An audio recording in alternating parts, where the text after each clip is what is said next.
പടം കണ്ടു കഴിഞ്ഞപ്പോൾ ഞാൻ ആലോചിച്ചത് ഈ സിനിമയുടെ ജോൺറ് എന്താണെന്നുള്ളതായിരുന്നു. ഇത് റൊമാൻറ്റിക് ഫിലിമായിട്ട് കണക്കാക്കാൻ പറ്റുമെന്ന് ചോദിച്ചു കഴിഞ്ഞാൽ ഇതിനകത്ത് റൊമാൻറ്റിക് സീക്വൻസും കാര്യങ്ങളും വരുന്ന അത്ര എഫക്റ്റീവ് ആയിട്ടല്ല.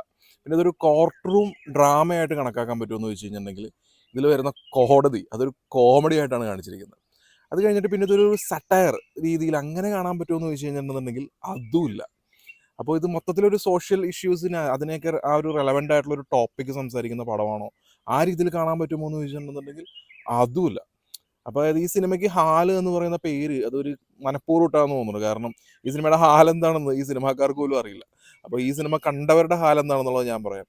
പടത്തിലെ ഏറ്റവും വലിയ നെഗറ്റീവായിട്ട് എനിക്ക് ഫീൽ ചെയ്തത് ഇതിൻ്റെ സ്ക്രിപ്റ്റ് തന്നെയാണ്. നിഷാദ് കോയ എഴുതിയിരിക്കുന്ന സ്ക്രിപ്റ്റിൽ നമ്മുടെ നായകൻ കോഴിക്കോടുള്ള ഒരു റാപ്പ് സിംഗറാണ്. ഒരു കല്യാണത്തിന് പാടാൻ വേണ്ടി പോകുമ്പോൾ അവിടെ വെച്ചാണ് നമ്മുടെ നായികയെ കാണുന്നത്. മരിയ എന്ന പേരുള്ള ഒരു ക്രിസ്ത്യൻ ലേഡിയാണ്. അപ്പോൾ രണ്ട് വ്യത്യസ്ത മതത്തിൽപ്പെട്ടവർ തമ്മിലുള്ള ഒരു ലവ് സ്റ്റോറി. അതൊന്ന് ആ ഒരു കാര്യം കണക്ട് ആയാലാണ് ബാക്കിയുള്ള കോൺഫ്ലിക്റ്റിലേക്ക് സിനിമയുടെ മെയിൻ കോൺഫ്ലിക്റ്റിലേക്ക് പോകാൻ പറ്റുള്ളൂ. അപ്പോൾ അതിനു വേണ്ടി ഇവർ എഴുതിയിരിക്കുന്നത് ഒരു പഴയ കാലത്തെ കണ്ടുമടുത്ത ആ ഒരു ലവ് സ്റ്റോറീസ് കാര്യങ്ങളൊക്കെ തന്നെയാണ്. അപ്പോൾ ഈ ഒരു കടമ്പ കഴിഞ്ഞ് കഴിഞ്ഞിട്ടാണെങ്കിൽ മാത്രമാണ് നമ്മുടെ സിനിമയുടെ മെയിൻ കോൺഫ്ലിക്റ്റിലേക്ക് എത്തുന്നത്.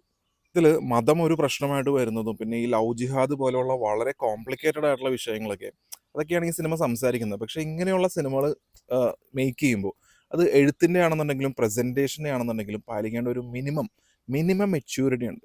ആ മെച്യൂരിറ്റി ഇവിടെ ഇതിൽ കാണിച്ചിട്ടേ ഇല്ല. ഇതിനകത്തൊരു കോർട്ട് റൂം സീനൊക്കെ ഉണ്ട്. അപ്പോൾ അതിൽ ജഡ്ജിൻ്റെ കഥാപാത്രം പിന്നെ ഇതിനകത്ത് ജോണി ആൻ്റണിയാണ് ലോയറിൻ്റെ ഒരു ക്യാരക്ടർ അവതരിപ്പിക്കുന്നത്.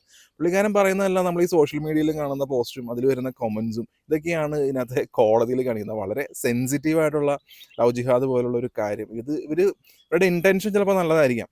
അതായത് ഇതുപോലുള്ള കാര്യങ്ങൾ അഡ്രസ്സ് ചെയ്യേണ്ടതൊക്കെ തന്നെയാണ്. പക്ഷേ ഇവരതിനു വേണ്ടി എഴുതി വെച്ചിരിക്കുന്ന ആ ഒരു കാര്യം പിന്നെ ഇതിനകത്തെ കോടതി മുറി അതിനകത്തുള്ളതെല്ലാം ഒട്ടും മെച്യൂരിറ്റി ഇല്ലാത്ത ഒരു ഫീലാണ്. അതായത് നമ്മൾ ഫസ്റ്റ് ഹാഫിൽ ഒരു ചീസി ലവ് സ്റ്റോറി കണ്ട് സെക്കൻഡ് ഹാഫിലേക്ക് വരുന്ന ഒരു കോർട്ട് റൂം ഡ്രാമ. ഈ കോർട്ട് റൂം ഡ്രാമ അത് ഈ സിനിമയിൽ തീരെ വർക്കായിട്ടില്ല. അതിൻ്റെ കാരണം ഇവരിത് വളരെ വളരെ ഇമ്മച്യൂറായിട്ടാണ് ഇത് എഴുതി വെച്ചിരിക്കുന്നത്. നിങ്ങൾക്കത് സിനിമ കാണുമ്പോൾ വ്യക്തമായിട്ട് തന്നെ മനസ്സിലാവും. ഈ കോർട്ട് റൂം ഡ്രാമ ഈ ഒരു ലെവലിൽ ഇവിടെ ഉണ്ടാക്കി വെച്ചിരിക്കുന്നത് എന്തിനാണെന്ന് നമുക്ക് പിന്നീടാണ് മനസ്സിലാവുന്നത്. സിനിമയുടെ ഒരു ഫൈനൽ ആക്ടിലേക്ക് പോകുമ്പോൾ ഇതൊരു സട്ടയർ ആ രീതിയിലേക്ക് മാറുന്നുണ്ട്. പിന്നെ ഇതിനകത്ത് സംഘികളെ കളിയാക്കുക, സുഡാപ്പികളെ കളിയാക്കുക, ക്രിസംഘികളുടെ ആ ഒരു ഭാഗം കാണിക്കുക, ഈ രീതിയിലേക്കാണ് പോകുന്നത്. അപ്പോൾ ഈ റിലീജിയസ് സട്ടയർ എന്ന് പറയുന്നതും ആക്ച്വലി നല്ല സ്ട്രോങ് ആയിട്ടുള്ള ഒരു സോണാണ്. അതും അവിടെ പെർഫെക്റ്റ് ആയിട്ട് ആ രീതിയിൽ കാണിക്കുകയാണെന്നുണ്ടെങ്കിൽ അത് നന്നായേനെ. പക്ഷേ ഇതിനകത്ത് ഈ ധ്വജപ്രണാമം അല്ലെങ്കിൽ ബീഫ് ബിരിയാണി ഇങ്ങനെയുള്ള വളരെ വളരെ ബാലിശമായിട്ടുള്ള കുറേ കാര്യങ്ങൾ. കാരണം ഈ സട്ടയറിന് ഒരു ക്രിയേറ്റിവിറ്റി ആവശ്യമാണ്. അപ്പോൾ നമ്മുടെ റൈറ്ററിന് സട്ടയർ എഴുതാനുള്ള ക്രിയേറ്റിവിറ്റി ഇല്ല എന്നുള്ളതും അവിടെ നമുക്ക് വ്യക്തമായി മനസ്സിലാവും. അത് കഴിഞ്ഞ് ഫൈനൽ ആക്ട് പിന്നെ ക്ലൈമാക്സിലേക്ക് വരുമ്പോൾ ക്ലൈമാക്സ് ഒക്കെ വളരെ സില്ലി ആയിട്ടാണ്. അപ്പോൾ എല്ലാ സിനിമയിലും ഇപ്പോൾ എനിക്ക് തോന്നുന്നു മലയാളത്തിലെ ഏറ്റവും കൂടുതൽ സിനിമയിൽ അഭിനയിക്കുന്ന ആളുടെ ഗസ്റ്റ് റോളൊക്കെ ഉണ്ട് ക്ലൈമാക്സ് ഒക്കെ ആകുമ്പോൾ. അങ്ങനെയൊക്കെ ഒരു ഒരു തട്ടിക്കൂട്ട് സെറ്റപ്പിലാണ് ഹാല് എന്ന് പറയുന്ന ഈ സിനിമ അവസാനിക്കുന്നത്. അപ്പോൾ സിനിമ കഴിയുമ്പോൾ സ്വാഭാവികമായിട്ടും ഈ പേര് എങ്ങനെ വന്നു എന്നുള്ളത് എല്ലാവർക്കും മനസ്സിലാവും. പക്ഷേ ഞാൻ പറഞ്ഞല്ലോ സ്ക്രിപ്റ്റ് വൈസ് ആ ഒരു കാര്യം മാത്രമേ ഇതിനകത്ത് നെഗറ്റീവായിട്ട് പറയാനുള്ളൂ. പക്ഷേ ഈ സിനിമയിലെ പാട്ടുകൾ നന്ദഗോപൻ വി പുള്ളിക്കാരൻ ആതിഫ് അസ്ലത്തിനെ കുറിച്ചൊക്കെ പഠിച്ചിട്ടുണ്ട്. പക്ഷേ സെൻട്രൽ ഗവൺമെൻറ്റിൻ്റെ ആ ഒരു ബാൻ ഉള്ളതുകൊണ്ട് പാകിസ്ഥാനി സിംഗേഴ്സിൻ്റെ സോങ്സ് നമുക്ക് പറ്റില്ല. അപ്പോൾ പകരം അങ്കിത് തിവാരിയാണ് ഇതിനകത്ത് ഹിജ്ർ എന്ന് പറയുന്ന പാട്ട് പാടിയിരിക്കുന്നത്. ഈ പാട്ട് വളരെ സോൾഫുൾ മ്യൂസിക് എന്നൊക്കെ പറയുന്ന പോലെ നല്ല രസമാണ്. ഇതിനകത്ത് എല്ലാ പാട്ടുകളും കേട്ടിരിക്കുന്നത്. ആ പ്ലേലിസ്റ്റ് തന്നെ ഹാൽ എന്നുള്ള സിനിമയുടെ പ്ലേലിസ്റ്റ് തന്നെ ഗംഭീരമാണ്. പിന്നെ അതിനകത്ത് ആക്ടേഴ്സ് ഈ ഷൈൻ നിഗം എന്ന് പറയുന്ന ആക്ടർ പുള്ളി ഒരു മൈൻ ഓഫ് ടാലൻ്റ് എന്നൊക്കെ പറയുന്ന പോലെ ഇതിനകത്ത് റാപ്പ് സോങ് പാടുന്നുണ്ട്. പിന്നെ പുള്ളിക്കാരൻ കിഡിലൻ ഡാൻസറാണ്. ഞാൻ പ്രത്യേകിച്ച് പറയേണ്ട ആവശ്യമില്ലല്ലോ. ഇതിനകത്ത് വളരെ കളർഫുള്ളായിട്ടാണ് ഇതിലെ പാട്ടും കാര്യങ്ങളൊക്കെ പിക്ചറൈസ് ചെയ്തിരിക്കുന്നത്. അതിന് ഞാൻ പറഞ്ഞില്ല ഈ സ്ക്രിപ്റ്റിൻ്റെ എല്ലാ കുറവും അതായത് ഭയങ്കര മോശമായിട്ടുള്ളൊരു സ്ക്രിപ്റ്റാണ് ഇവർ എഴുതി വെച്ചിരിക്കുന്നത്. തുടക്കത്തിൽ ആ ഒരു ചീസി ലവ് സ്റ്റോറിയൊക്കെ ആണെന്നുണ്ടെങ്കിലും അത് കണ്ടിരിക്കാൻ പറ്റില്ല. പക്ഷേ ഈ ഷൈൻ നിഗം പുള്ളിക്കാരൻ്റെ ആ ഒരു പെർഫോമൻസ് പുള്ളിക്കാരൻ്റെ ആ ഒരു ഓറ ഡാൻസ് സീക്വൻസ് ആണെങ്കിലും അല്ലെങ്കിൽ പാട്ട് പാടുന്ന നേരത്തെ റാപ്പൊക്കെ കിടലിനായിട്ട് പുള്ളി പാടിയിട്ടുണ്ട്. അപ്പോൾ ഈ ഷെയ്ൻ ഉള്ളതുകൊണ്ടാണ് ഇത് എന്തെങ്കിലുമൊക്കെ നമുക്ക് എഴുന്നേറ്റ് പോകാൻ പറ്റാത്ത രീതിയിൽ കണ്ടിരിക്കുകയും പിന്നെ സെക്കൻഡ് ഹാഫിലേക്ക് വന്ന് പിന്നെ കയ്യിൽ നിന്ന് പോയി സംഭവം. അപ്പോൾ ഈ ഷെയ്ൻ നിഗം നല്ലൊരു ആക്ടർ ഈ പടത്തിലുണ്ട്. പുള്ളിയുടെ പെർഫോമൻസും ഭയങ്കര കിടിലം പെർഫോമറാണ്.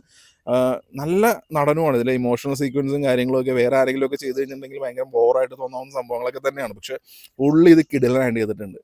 അപ്പോൾ കിടിലൻ ആക്ടറും പെർഫോമറും ഒക്കെ തന്നെയാണ് ഷെയ്ൻ നിഗം. പക്ഷേ സെലക്ട് ചെയ്യുന്ന സിനിമ ആ സിനിമകളെല്ലാം ഇങ്ങനെയായി പോകുന്നു എന്നുള്ളൊരു പ്രശ്നം മാത്രമേ ഉള്ളൂ. പിന്നെ എന്താ സാൻഡി മാസ്റ്റർ കോറിയോഗ്രാഫിയൊക്കെ 2-3 വരെയൊക്കെ ആയിട്ട് ചെയ്തിരിക്കുന്നത്. കോറിയോഗ്രാഫി അടിപൊളിയാണ്. ഷെയ്ൻ ഭയങ്കര ഗ്രേസാണ്. എനിക്കിപ്പോൾ മലയാളത്തിലെ ഏറ്റവും ഗ്രേസിൽ നല്ല ഭംഗിയിൽ ഡാൻസ് ചെയ്യുന്ന ഒരു സ്റ്റാർ ഉണ്ടെന്നുണ്ടെങ്കിൽ അത് ഷെയ്ൻ നിഗമാണ്. അത് നമുക്ക് ഈ സിനിമയിലെ പാട്ടുകളിൽ ഡാൻസുകളിലൊക്കെ നമുക്കത് കാണാം. പടത്തിലെ നായിക സാക്ഷി വൈദ്യയാണ്. ഈ സിനിമയുടെ ക്യാരക്ടർ ഹീറോയിൻ ക്യാരക്ടറെ ഡിമാൻഡ് ചെയ്യുന്ന കുറച്ച് സംഭവങ്ങളൊക്കെ ഉണ്ട്. അത് പുള്ളിക്കാരി നല്ല രീതിയിൽ ചെയ്തിട്ടുണ്ട്. പിന്നെ ഈ ഷെയ്നും ഇവരും തമ്മിലുള്ള ഈ നായകനും തമ്മിലുള്ള പാട്ട് സീനുകളൊക്കെ കാണാൻ നല്ല കളർഫുള്ളായിരുന്നു. രവിചന്ദ്രൻ്റെ DOP കാര്യങ്ങളൊക്കെ അതൊക്കെ നല്ല രസമായിട്ടാണ് വരുന്നത്. ഞാൻ പറഞ്ഞല്ലോ, ഇവർ ടെക്നിക്കൽ സൈഡും കാര്യങ്ങളൊക്കെ നല്ല ഗംഭീരമായിട്ട് തന്നെ ഇവർ പിടിച്ചിട്ടുണ്ട്. പക്ഷേ സ്ക്രിപ്റ്റ് എന്നുള്ള ലെവലിൽ പോയി. പിന്നെ ജോണി ആൻ്റണി ഒരു വക്കീൽ ക്യാരക്ടറാണ്. പുള്ളിക്കാരൻ വന്നിട്ട് കോടതിയിൽ വാദിക്കുന്ന സീൻസൊക്കെ വിട്ടേക്കും. പുള്ളി ഏതാണ്ട് കവലപ്രസംഗം നടത്തുന്ന പോലെ എന്താണ്ടൊക്കെ പറയുന്നു, ജഡ്ജി അത് എഗ്രി ചെയ്യുന്നു. ആ രീതിയിലൊക്കെയാണ് ഇതിലെ കോർട്ട് റൂം സീക്വൻസ് ഒക്കെ വരുന്നത്. പക്ഷേ എഴുതി കൊടുത്തിരിക്കുന്ന പുള്ളി നീറ്റായിട്ട് എഴുതിയിട്ടുണ്ട്. പിന്നെ നിഷാന്ത് സാഗറുണ്ട്, പിന്നെ സംഗീത, അങ്ങനെ കുറേ ക്യാരക്ടർ ആർട്ടിസ്റ്റുകളുണ്ട്. അത് കിട്ടിയ റോളൊക്കെ അവർ ആ രീതിയിൽ തന്നെ എഴുതുന്നുണ്ട്. മനോജ് ആ ഒരു പുള്ളിയുടെ ട്രാക്കും ഒക്കെ വേറെ ഇതുപോലുള്ള പ്രശ്നം ഈ ലവ് ജിഹാദ് എങ്ങനെ ഉണ്ടാകുന്നു എന്നുള്ളതൊക്കെ പുള്ളിയുടെ ആ ഒരു പാരൻസിൻ്റെ ആ ഒരു പോയിന്റ് ഓഫ് വ്യൂവിൽ ഇരുന്നൊക്കെ കാണിച്ചിരിക്കുന്നത്. പക്ഷേ ഇതൊക്കെ കുറച്ച് മെച്യൂറായിട്ട് കൈകാര്യം ചെയ്യേണ്ട ഒരു വിഷയമാണ്. ഇത് മൊത്തത്തിൽ ഒരു അലമ്പാക്കി എന്നാണ് പറയാൻ പറ്റുള്ളൂ.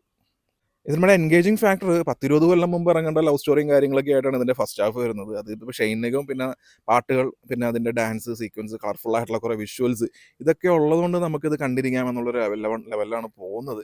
അത് all credit goes to Shane Nigam. അതല്ലെങ്കിൽ പുള്ളിക്കാരനില്ലാന്നുണ്ടെന്നുണ്ടെങ്കിൽ ഈ സിനിമ ഫസ്റ്റ് ഹാഫ് തികയുന്നതിന് മുമ്പ് എഴുന്നേറ്റ് പോകാൻ തോന്നും. ആ രീതിയിലാണ് കുറേയൊക്കെ എഴുതി വെച്ചിരിക്കുന്നത്. പക്ഷേ വരെ കളർഫുൾ ആയിട്ട് ഒരു മേക്ക് ചെയ്തൊക്കെ വെച്ചിട്ടുണ്ട്. ടെക്നിക്കലി നല്ലതാണ്. അതുകൊണ്ട് നമുക്ക് കണ്ടിരിക്കാം. സെക്കൻഡ് ഹാഫിലേക്ക് വരുമ്പോൾ ഇവർ കോർട്ട് റൂം ഡ്രാമ വരുന്നുണ്ട്. അത്ര എഫക്റ്റീവ് അല്ല. ഇത് എന്തൊക്കെയാണ് ഈ കാണിക്കുന്നത്? പിന്നെ അങ്ങോട്ട് ഒരു സട്ടയർ എന്നുള്ള രീതിയിൽ വരുന്നുണ്ട്. അതും അത്ര എഫക്റ്റീവ് അല്ല. ഇവരെന്തൊക്കെയാണ് ഈ കാണിച്ചിരിക്കുന്നത്? പിന്നെ ഒരു ക്ലൈമാക്സ്. അങ്ങനെയാണ് ഈ പടം. പിന്നെ ഒരു കാര്യം പറയാൻ മറന്നു. ഈ സിനിമ ഒരുപാട് വിവാദങ്ങളൊക്കെ ഉണ്ടാക്കിയതാണ്. ബീഫ് ബിരിയാണി കഴിക്കുന്ന സീൻ, പിന്നെ ധ്വജപ്രണാമം പറയുന്നു, അങ്ങനെയൊക്കെയുള്ള ഒരുപാട് കാര്യങ്ങളൊക്കെ വിവാദം ഉണ്ടാക്കിയതാണ്.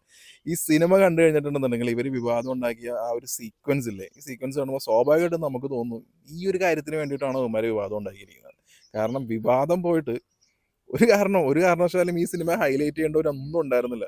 അതായത് വന്നു കഴിഞ്ഞിട്ടുണ്ടെന്നുണ്ടെങ്കിൽ അത് ഒരു വലിയൊരു ഭീകര പടക്കമായി പോകേണ്ട ഒരു പടമായിരുന്നു. അപ്പോൾ വിവാദം മറ്റേത് മറിച്ചതെന്നൊക്കെ പറഞ്ഞ് എന്തെങ്കിലുമൊക്കെ പറഞ്ഞ് ഒരു സംഭവം ഉണ്ടാക്കി ഈ സിനിമ കുറച്ച് പേര് കൂടുതൽ കണ്ടു എന്നാണ് എനിക്ക് തോന്നാനുള്ളത്. സെൻസർ ബോർഡ് എനിക്ക് കാര്യമായിട്ട് കത്രിക വെച്ചായിട്ടൊന്നും ഫീൽ ചെയ്തിട്ടില്ല. അതിനകത്തുള്ള ബീഫ് ബിരിയാണി പോർഷൻസ് അങ്ങനെ തന്നെ വരുന്നുണ്ട്. പിന്നെ ധ്വജപ്രണാമം പറയുന്നില്ല, പ്രണാമം എന്നുള്ള രീതിയിൽ തന്നെയാണ് പറയുന്നത്. ഈ സിനിമ എഴുതിയിരിക്കുന്ന നിഷാദ് കോയ തന്നെയാണ് ഇതിനകത്തൊരു സംഗി ക്യാരക്ടറിനെ അവതരിപ്പിച്ചിരിക്കുന്നത്. അപ്പോൾ സംഘികളെ കളിയാക്കുക എന്നുള്ള രീതിയിലാണ് പുള്ളി പടം എഴുതിയിരിക്കുന്നതും ആ ക്യാരക്ടറൊക്കെ ചെയ്തിരിക്കുന്നതും. പക്ഷേ എന്തോ ഇൻറ്റൻഷനൊക്കെ ഒരു ജെന്യൂനിറ്റി നമുക്ക് ഫീൽ ചെയ്യണം. ഒരു പറയാൻ ഉദ്ദേശിക്കുന്ന വിഷയം അതൊന്നും അല്ല. ഇവർ ഉദ്ദേശിക്കുക വേറെ എന്താണ്ടൊക്കെയാണ്. അങ്ങനെ ഒരു കളിയാക്കേണ്ട ഒരു വിഭാഗവുമല്ല, അങ്ങനെ ഒരു വളരെ ഇമ്മച്ചുവറായിട്ട് കാണിക്കേണ്ട ഒരു ടോപ്പിക്കും അല്ല. അങ്ങനെ ഒരു അൾട്ടിമേറ്റ് ആയിട്ട് മൊത്തത്തിൽ പരാജയപ്പെട്ടൊരു അങ്ങനെ ഒരു ഫീലാണ് ഈ സിനിമ. അത് മൊത്തത്തിൽ പറഞ്ഞിട്ടുണ്ടെങ്കിൽ അനുഭവ് സിൻഹയുടെ മുൾക്ക് പോലെയൊക്കെ വളരെ സ്ട്രോങ് ആയിട്ട് ആ ഒരു സെൻസിറ്റീവ് ആയിട്ടുള്ള ഒരു വിഷയം വളരെ സ്ട്രോങ് ആയിട്ട് പ്രേക്ഷകരോട് കൺവേ ചെയ്യേണ്ട ഒരു പടമാണ് ഹാല്. ഇതിൻ്റെ സബ്ജക്റ്റ് അങ്ങനെയാണ്. പക്ഷെ ഇവർ ചെയ്തു വെച്ചിരിക്കുന്നതെല്ലാം ഒരു വളരെ ഇമ്മച്ചുവറായിട്ട് നമുക്ക് ആ പടത്തിൽ അത് വ്യക്തമാണ്. എന്തെങ്കിലും ഒരു സംഭവം, ഒന്നെങ്കിൽ ഇതിൻ്റെ റൊമാൻസ്, അല്ലെങ്കിൽ ഇതിൻ്റെ കോർട്ട് റൂം പറയുന്ന ഡ്രാമ, അല്ലെങ്കിൽ സോഷ്യലി റിലവൻ്റ് ആയിട്ടുള്ള ഈ ഒരു സബ്ജക്റ്റിൻ്റെ കാര്യം, എന്തെങ്കിലുമൊക്കെ ഒന്ന് കുറച്ച് സീരിയസ്നെസ്സോട് അവതരിപ്പിച്ചിരുന്നു എന്നുണ്ടെങ്കിൽ ഒരു നല്ലൊരു ഔട്ട്പുട്ട് കിട്ടിയാനെ. But still it's a mediocre film എന്നേ പറയാൻ പറ്റുള്ളൂ. കാരണം ടെക്നിക്കലി പാട്ട്, ഡാൻസ്, ആക്ടേഴ്സ്, പ്രത്യേകിച്ച് ഷെയ്ൻ, ഇവരുടെയൊക്കെ പെർഫോമൻസ് കൊണ്ട് നമുക്ക് തീർത്തും ബോറൻ പടം എന്ന് പറയാൻ പറ്റില്ല. പക്ഷേ സ്ക്രിപ്റ്റ് ആണല്ലോ ഒരു സിനിമയുടെ എല്ലാം. ആ രീതിയിൽ നോക്കുകയാണെന്നുണ്ടെന്നുണ്ടെങ്കിൽ റെക്കമെൻഡ് ചെയ്യാനും പറ്റില്ല. പക്ഷേ ഇതിലെ പാട്ടുകൾ തിയേറ്ററിൽ കേൾക്കാൻ നല്ല രസമായിരുന്നു. നല്ല സൗണ്ട് മിക്സിങ് കാര്യങ്ങളൊക്കെയാണ് പടത്തിലുള്ളത്. അതൊക്കെ കൊണ്ട് നമുക്ക് ചില പടങ്ങളുണ്ടാവുമല്ലോ, ഓക്കെ, ആ ചില പോർഷൻസ് വളരെ നല്ലതാണ്. പക്ഷേ അൾട്ടിമേറ്റ്ലി പടത്തിലുള്ള സ്ക്രിപ്റ്റ് ദുരന്തമായതുകൊണ്ട് സിനിമയും ദുരന്തമായി പോകുന്നു എന്നുള്ള രീതിയിൽ പറയില്ലേ, അതുപോലുള്ളൊരു സിനിമയാണ് ഹാൽ.